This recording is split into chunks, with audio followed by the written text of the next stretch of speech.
दोस्तों, राजा की हत्या के इल्जाम में उसी की पत्नी सोनम को गिरफ्तार कर लिया गया है। बहुत बड़ा खुलासा अब पुलिस के द्वारा किया गया है। जो इल्जाम मेघालय पुलिस पर लगाए जा रहे थे वो पासा बिल्कुल ही उल्टा पड़ गया है। एक शादी से पहले जिस लड़के के साथ दोस्ती थी या दोस्ती से कुछ ज्यादा था, अब वो चीज सामने निकलकर आने लगी है। पहले हमने बात की थी कि कोल्ड डिटेल्स की जांच होनी चाहिए ताकि चीजें बाहर आ सके।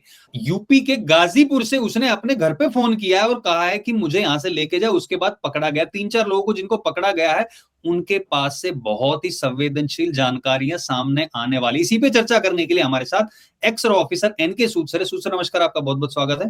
नमस्कार, बहुत बहुत शुक्रिया आपका। सूद सर, दो भागों में बटी हुई है पब्लिक। एक कह रहे हैं कि नहीं, अभी भी ये चीजें जो सामने आई हैं वो सही नहीं है, क्योंकि जो हथियार की बात सामने की गई थी वो एक तरीके की तलवार होती है, लेकिन उसके पास में जो मिला था वो चाकू मिला था। तो वो तो पोस्टमार्टम से साफ हो जाएगा कि किस चीज से मारा गया था। क्या लगता है कि ये एक बहुत ही प्री प्लान था या वहां पे जाके एकदम से कुछ इनको लगा कि इसको मार देना चाहिए? इसके अंदर पूरी प्लानिंग तो की गई थी। अगर हम सोनम की बात करें तो सोनम की इससे शादी हुई थी। उसकी शादी की बात चली थी 4 महीने पहले, और उसके बाद इनकी शादी हो गई। और ये आपस में घूमा भी, इन्होंने बहुत सी शॉपिंग भी की। सोनम अपनी माँ के साथ घूम के शादी किया करती, शॉपिंग किया करती थी। किसी को ऐसा नहीं लगा कि इनके आपस में कोई रिश्तों के अंदर खटास है।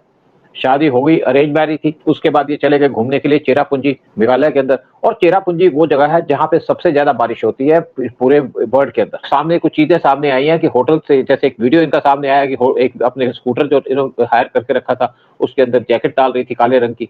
और फिर एक जो गाइड था उसने कल इंफॉर्मेशन दी कि जब ये दोनों घूमने जा रहे थे, सोनम और उसका हस्बैंड, पीछे सोनम 3 लोगों से बात कर रही थी जो हिंदी में बात कर रहे थे। तो उससे पुलिस को शक हुआ कि सोनम के क्या लिंक है, कौन सी 3 लोग हिंदी में जो बात कर रहे थे। और बाद में 3 लोग पकड़े भी गए इंदौर से, और इनको मध्य प्रदेश पुलिस ने अरेस्ट कर लिया। लेकिन यहाँ पे बहुत सी एलिगेशन लगाई जा रही थी, बहुत से क्वेश्चन लगाए जा रहे थे। बहुत से लोग सिंपथाइज कर रहे थे कि लोग घूमने जा रहे हैं, अपने हनीमून पे जा रहे हैं, उनका मर्डर कर दिया गया। लेकिन आप जो बात कर रहे हैं, जैसे तलवार दाव, वहां पे एक दाव होता है जो नॉर्थ ईस्ट के लोग यूज करते हैं, जिसका लकड़ी का हैंडल होता है। फिर आगे आप सोचिए कि एक कम से कम 2 फुट की या 1.5 फुट की एक तलवार टाइप होती है। उससे लोग वहां पे जब जाते हैं तो उसको साथ लेके जाते हैं, क्योंकि जंगल है, चाहे मेघालय लगा लीजिए, चाहे आपके नॉर्थ ईस्ट लगा लीजिए। और वहां पे झाड़ी वगैरह बहुत होती है, क्योंकि बारिश बहुत होती है, रोड्स कम है, कच्चे रोड होते हैं बहुत जगह में। तो उस दाव को यूज करते हैं मल्टीपर्पज, झाड़ी काटने के लिए। अगर किसी का कत्ल करना हो, जैसे किसी जानवर को मारना हो, तो उसके लिए मीट वीट खाने के लिए भी, क्योंकि वहां के लोग नॉन वेजिटेरियन है। तो यही कहा जाता है कि उसको एक दाव से मारा गया, या तलवार टाइप जो चीज होती है उससे मारा गया। लेकिन बहुत से क्वेश्चन सामने आते हैं कि कितने दिन लग गए इनको पकड़ने के अंदर, और ये मेघालय यानी कि चेरापूंजी से किस तरीके से गाजीपुर पहुंच गई। और गाजीपुर के एक ढाबे में जाकर के उसने घर में फोन किया कि मेरे को, मेरी हालत खराब है, तो मेरे चोटें लगी हुई हैं। और उसके बाद उसके फादर को जो फोन का मैसेज मिला तो उन्होंने इंदौर पुलिस को बताया, और उसके बाद उन्होंने गाजीपुर पुलिस से बात की, और उसके बाद सोनम को वहां से उठा लिया गया और उसका मेडिकल एग्जामिनेशन भी किया गया। क्या सामने निकला अभी सामने नहीं आया, लेकिन ये बात जरूर है कि सोनम की हालत तो अच्छी नहीं है, लेकिन उससे चोटें कोई नहीं लगी। तो बहुत सी मिस्ट्रीज हैं जो भी सामने आएगी, जब पुलिस इससे इंक्वायरी करेगी, इनकी इंटरोगेशन करेगी, सोनम से पूछताछ करेगी, साथ में जो 3 लोग पकड़े गए उनसे पूछेगी, तो पता चलेगा कि एग्जैक्टली क्या हुआ। क्या कोई मर्डर है एक जो चीज और सोनम है ने सूद किया? सर, यहाँ पे एक और इम्पोर्टेंट चीज जो सामने आई है कि लड़के की माँ ने बोला, राजा की माँ ने बोला है कि जब मैं इससे बात कर रही थी लड़की से तो पूछ रही थी कि वो कहाँ है, बेटा कहाँ है, पहली बात तो, और फोटो क्यों पोस्ट कर रहे, वीडियो क्यों नहीं करे। तो इसने कहा था कि वहां पर नेटवर्क नहीं है। ये बात सामने आई थी। और दूसरी जो चेन की बात हम बात कर रहे थे कि सोने की चेन पहन के जा रहा था, तो माँ ने पूछा क्यों पहन के जा रहा, तो उसने कहा सोनम ने। तो क्या ये एक प्लान था कि इसको एक लूटपाट का मामला दिखाया जाएगा, या मतलब मैं इसलिए आपसे पूछ रहा था कि बिल्कुल वेल प्लान था, या फिर अभी भी कुछ ऐसी गुत्थियां हैं? जो आपने बोला तलवार एक यूज की जाती है वहां पे, तो वो जो तलवार यूज की जाती है, तो इससे तो एक तरीके से ये आशंका लगाई जा सकती है कि वहीं पे किसी ने इसको मारा है। तो वो जो किराए के हत्यारों की बात की जा रही है वो फिर अलग मैटर हो गया। नहीं, देखिए, वो तलवार तो आम अवेलेबल है। आप जाएंगे ना तो वहां पे सड़क पे दुकानें लगी होती है मेघालय के अंदर, तो वहां से भी आप दाव ले सकते हैं। कोई ऐसा नहीं है कि आपको किसी के स्पेशल जगह में आपको जाना पड़ेगा या आपको मिलनी पड़ेगी। देखिए, कुछ बातें और भी सामने आई हैं कि जैसे सोनम वहां गई थी तो अपने साथ 9 लाख रुपए अपने बैंक अकाउंट से निकाल के ले गई थी, और सारी की सारी जो ज्वेलरी थी वो भी ले गई थी अपने साथ।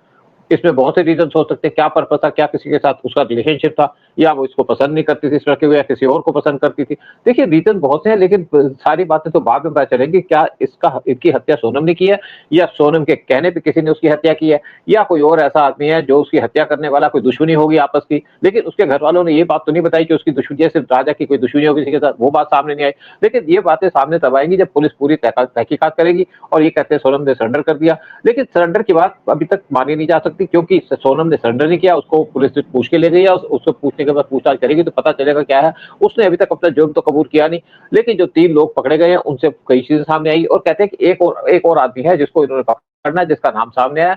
जब सारा का सारा लोग पकड़े जाएंगे तो गुत्थी सुलझ जाएगी, लेकिन ये हाई प्रोफाइल केस हो गया, क्योंकि जिस तरीके से यहाँ मर्डर किया गया उससे पूरी पब्लिक के अंदर चिंता थी। क्या कोई लोग हनीमून नहीं जा सकते? क्या हनीमून जाने के लिए कोई सिक्योरिटी के लोगों को साथ ले जाना पड़ेगा?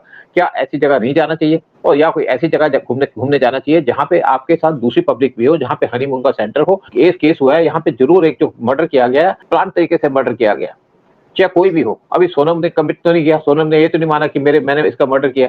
जब पुलिस पूछताछ करेगी और बाकी लोगों से पूछेगी तो सारे सच्चाई सामने आ जाएगी कि मर्डर कौन है, मर्डर किसने किया। लेकिन अभी तक जो सारी आशंका जाती है, सारा इशारा जाता है सोनम की तरफ जाता है। क्या सीबीआई को ये सौंपा जाएगा? क्योंकि जो एमपी के सीएम है मोहन लाल जी, उन्होंने बोल दिया था कि सिफारिश की थी अमित शाह जी को कि इस केस को सीबीआई को दे दिया जाना चाहिए था, क्योंकि इसके सोनम के परिवार वाले ही कह रहे थे। लेकिन अब सोनम के सामने आने के बाद ही कि वही कारण हो सकती है, क्या ये अभी सीबीआई को दिया जाएगा? अगर पुलिस पर सवाल उठ रहे हैं तो कोई ना कोई तो एजेंसी होनी चाहिए जहां से चीजें बिल्कुल सामने लाई जा सके, अगर उनके परिवार को अभी भी आशंका है तो।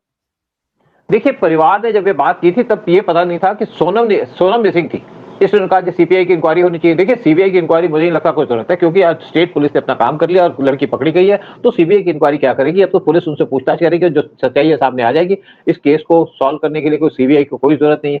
देखिए, अगर यहाँ पे सोनम ना मिलती तो हम कह सकते थे कि सीबीआई को केस देना चाहिए, ताकि सीबीआई इंक्वायरी करे। सोनम बताएगी किसने उसका मर्डर किया, क्या किसी के साथ उसका लव अफेयर था, क्या कुशवाहा जो उसके फादर के कंपनी के अंदर काम करता था, क्या उसके साथ इसके रिलेशनशिप थे, क्या इस लड़के से शादी नहीं करना चाहती थी। लेकिन प्रॉब्लम हमारी ये आती है कि लड़की से पूछना तो चाहिए था कि क्या तुम इस लड़के को पसंद करती हो। ये मेन प्रॉब्लम आती है। अगर उसको पूछ लेते कि लड़की अगर होती, उसकी क्या चॉइस है, उसके ऊपर बात हो सकती थी। लेकिन मुझे लगता है कि इनको घर वालों को शायद पता होगा कि सोनम की किसी से बातचीत चल रही हो, जो उनको लड़का पसंद नहीं था, और उसका उन्होंने एक घर में शादी कर दी, अच्छा लड़का ढूंढ करके शादी कर दी। लेकिन क्या होता है कि कई लोगों के दिमाग में फतूर होता है। लड़कियां बड़ी बार सेंटिमेंटल होती हैं कि मैंने इस लड़के से पसंद किया है, मैं उससे शादी करूंगी। और कई लड़कियां तो इस टाइप की होती है कि जाओ, मुझे तो जो ज्यादा पैसे वाला मिलेगा उससे शादी करूंगी। कहते हैं वहां पे इंटरनेट की प्रॉब्लम, पक्की बात है कि वहां पे इंटरनेट की प्रॉब्लम है। स्पेशली अगर आप जाएंगे चेरापूंजी जैसी जगह में, वहां पे तो आपको इंटरनेट मिलेगा ही नहीं। चलिए देखते हैं अब आगे क्या होगा। लेकिन एक चीज तो यहाँ पे साफ हो गई है कि जो लोगों के मन में शंका है कि हनीमून पे जाया जाए, कैसे जाया जाए, लोगों को बताया जाए, कितने कपल साथ होने चाहिए, वो सारे क्वेश्चन अब रेज होने लगे हैं। जैसे कि जब सूटकेस में किसी की लाश मिलती है तो लोग वो चीजें शेयर करते हैं कि सूटकेस मत लेके जाना, फ्रिज मत लेके जाना, एक मजाक के तौर पर करते हैं। लेकिन ये अपने आप में एक सच चीजें साबित हो रही है कि कोई किसी से शादी भी कर रहा है। अब तो ये भी नहीं था कि यहाँ पे कोई बॉयफ्रेंड गर्लफ्रेंड थे, यहाँ पे तो परिवार वालों ने शादी तय की थी। तो अपने आप में बहुत बड़े सवाल खड़े करते हैं और आशा करते हैं कि पुलिस और जो भी एजेंसी इसकी जांच करेगी आगे, एक एक सच सामने लेके आए, ताकि आगे के लिए लोगों के लिए लर्निंग लेसन हो कि क्या चीजें होनी चाहिए। और जो दर्शक देख रहे हैं उनसे भी हम पूछना चाहें, कमेंट सेक्शन में लिखिए कि आपको क्या लगता है कि पहले ये दिखाना कि उसका भी गायब हो जाना और उसके परिवार वालों जो बात कर रहे हैं, क्या वो सही है या फिर कुछ और ही इसके पीछे ही कहानी है? आप भी कमेंट सेक्शन में अपने अच्छा, विचार रखें। संदीप, एक और आप बात कर रहे थे वहां पे, जो उनका जो एक इनका जो पंडित है जो उसने बातें की थी, वो भी शायद लोगों को बताइए, बड़ी जरूरी बात है वो भी। ज्योतिष, हाँ बिल्कुल। ज्योतिष हाँ, ने कहा था, उन्होंने पहले कहा था कि आप 29 तारीख तक बाहर मत निकलना। इन्होंने कहा ठीक है, क्योंकि लेकिन दोनों एकदम मंगलिक हैं। प्लान बन गया फिर इनका। ये 20 तारीख को निकल गए। फिर ज्योतिष ने कहा ये 2 दिन के अंदर आ जाएगी, आप इसकी तस्वीर उल्टी लटका दीजिए और किसी लेडी का इसमें हाथ है। एग्जैक्टली वही चीज हुई है और वो चीज सामने आई है। और दोनों मंगलिक भी थे। हाँ हाँ, दोनों मांगलिक थे, इसीलिए उन्होंने कहा था कि संकट काफी है। लेकिन अब देखते हैं आगे क्या होता है। आशा यही की अच्छा, जाती है कि संदीप सच। संदीप, मैं तुम्हें एक बात बताऊंगा, एक और बात बिल्कुल। बताऊंगा। जैसे किसी मंगलिक की शादी होती है ना, कहें तो मंगलिक से करेगा तो ठीक होगी। अगर मंगलिक की नॉन मंगलिक से शादी होती है तो झगड़े डाइवोर्स के ज्यादा चांसेस होते हैं।